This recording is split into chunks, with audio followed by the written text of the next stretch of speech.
الصلاة والسلام عليك يا رسول الله.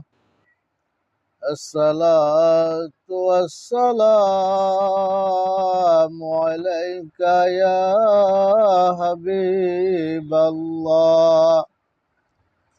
الصلاة والسلام عليك يا سيد المرسلين.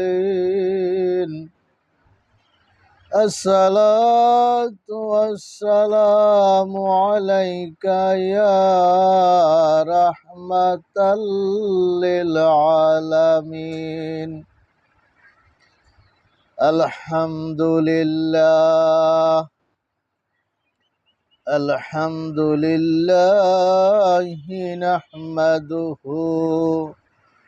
ونستعينه ونستغفره ونعوذ بالله من شرور أنفسنا ومن سيئات أعمالنا. من يهدي الله فلا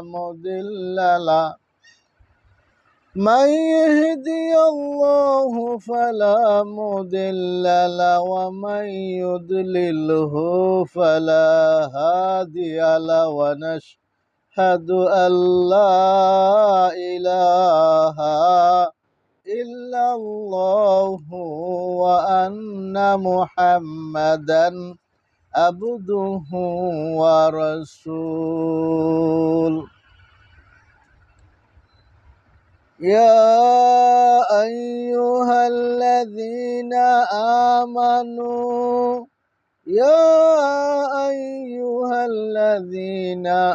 آمنوا اتقوا الله حق تقاته ولا تموتن إلا وأنتم مسلمون. إن الله وملائكته يصلون على النبي.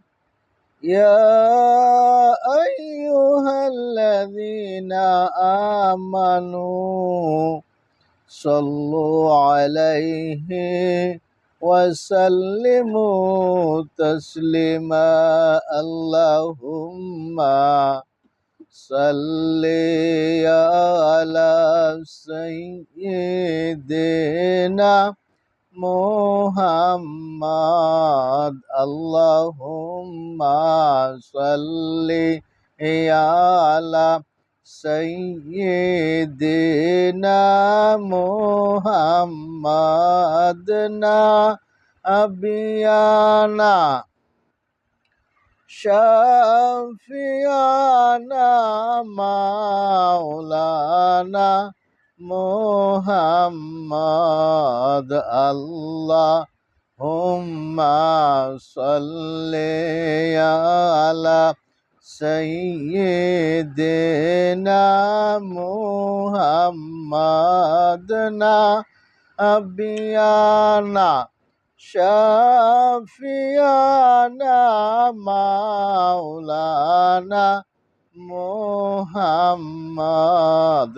জগৎ পাগল কাবার জন্য, কাবা পাগল মাবুদের।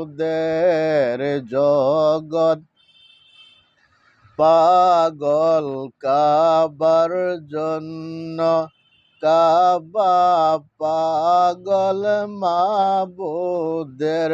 হাই হাই মাবুদ পাগল নবীর জন্য, নবী পাগল উম্মতের। আল্লাহুম্মা সাল্লি আলা সাইয়্যিদিনা মুহাম্মদ নাবিয়ানা শাফিয়ানা মাওলানা মুহাম্মাদ। সমস্ত প্রশংসা ওই মহান রব্বুল আলামিনের দরবারে, যিনি তামাম জাহানের সৃষ্টির সেরা আশরাফুল মুখলুকাত হিসাবে আমাদেরকে তথা ইনসান হিসাবে প্রেরণ করেছেন। এবং শুধু ইনসান হিসাবে প্রেরণ করা আল্লাহ পাক রব্বুল আলামিন ক্ষান্ত হন নাই। তিনি কি করেছেন?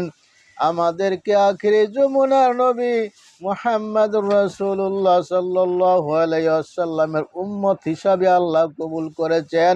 এই কারণ মহান মালিকের দরবারে আমরা শুকরিয়া জানাই, আলহামদুলিল্লাহ। ভাইরা আমার, বাবাজিরা আমার, গভীর মনোযোগ সহকারে শুনুন।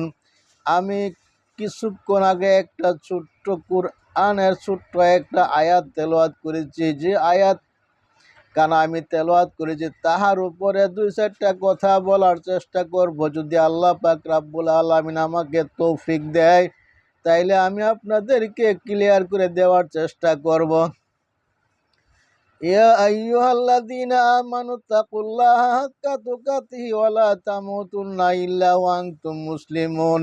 আল্লাহ পাক কালামুল্লাহ শরীফে ঘোষণা করেন, হে ঈমানদাররা, তোমরা আমাকে ভয় করার মতো ভয় করো এবং পরিপূর্ণ মুসলমান না হয়ে কবরে আসিও না।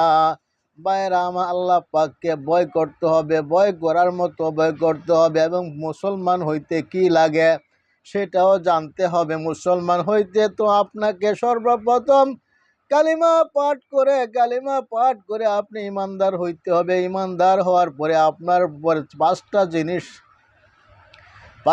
জিনিস আল্লাহ পাক জারি করে দিয়েছে। সর্বপ্রথম নামাজ, তারপরে রোজা, তারপরে হজ, তারপরে যাকাত, তারপরে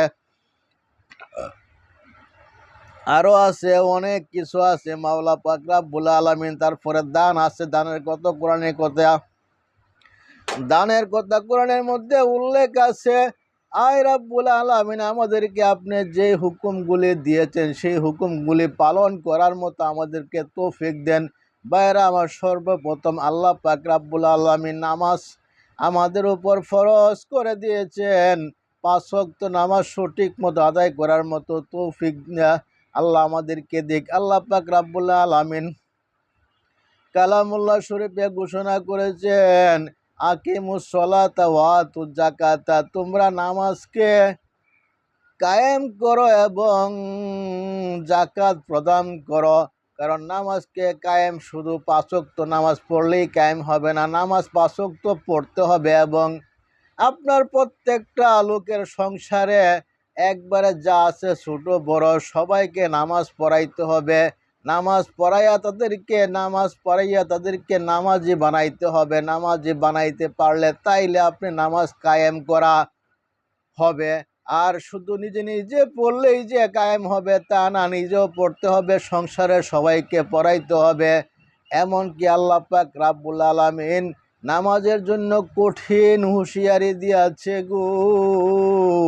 এমন হুঁশিয়ারি দিয়েছে, যদি তোমার ছেলে সন্তান তারা যদি কেউ নামাজ না পড়ে, তাকে নামাজ পড়ার জন্য তুমি অনেক চেষ্টা করবা। যদি সে চেষ্টা বিফলে যায়, প্রয়োজনে তাকে মারধর করবা। মারধর করার পরে যদি সে নামাজ না পড়ে তাইলে তুমি তাকে তোমার সংসার থেকে বের করে দাও। এরকম হুঁশিয়ারি আল্লাহ পাক রব্বুল আলামিন দিয়েছে। যার কারণে নামাজের প্রতি আল্লাহ পাক রব্বুল আলামিন এমন গুরুত্বপূর্ণ